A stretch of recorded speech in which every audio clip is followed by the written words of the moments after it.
विषारी दारूमुळे मृत्यू झालेल्या प्रकरणावरून रोहित पवार आक्रमक झालेत। हडपसरमध्ये रोहित पवारांच्या समर्थकांकडून दारू अड्ड्याची तोडफोड करण्यात आली। व्यवस्था काम करत नाही तेव्हा कायदा हातात घ्यावा लागतो असं रोहित पवार म्हणाले। रोहित पवारांकडून पीडित कुटुंबाच्या घरी जाऊन विचारपूस देखील करण्यात आली आहे। हडपसरमध्ये बनावट दारूची विक्री होत असलेल्या ठिकाणी रोहित पवारांच्या समर्थकांनी तोडफोड केली।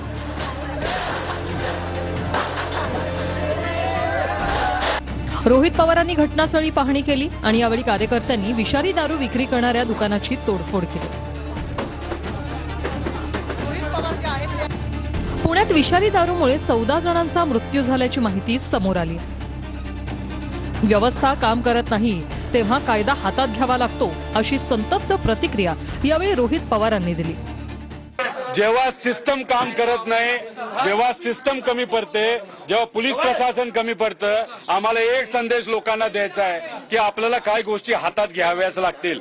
गरिबाची माणसं मरतात तरी सिस्टम शहाण्यासारखी वागत नसेल, जर तिथं काही गोष्टी सिरियस घेत नसेल तर मला असं वाटतं की लोकांनीच काही गोष्टी हातामध्ये घ्याव्या लागतील।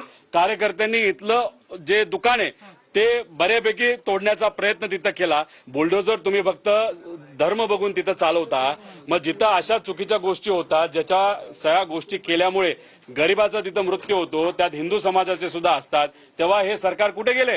हे चुरू पोपट्यासारखे बोलणारे, बिळात जाऊन लपणारे बाहेरून आता बोलावं।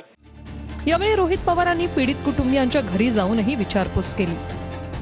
या 4 दिवसात तर हे दारू पिणाऱ्यांचे जास्त प्रकार झालेले आहेत। म्हणजे मला सांगा, आता एक आपलं झालं घरी, अजून कुठे झाले? इथं वरती पण झाले, वरच्या वस्तीमध्ये, पण मला नाव नाही सांगता येणार त्यांची, कारण आता मी इथं नसते ना, वरच्या वस्तीत झालेले आहे वाटतं।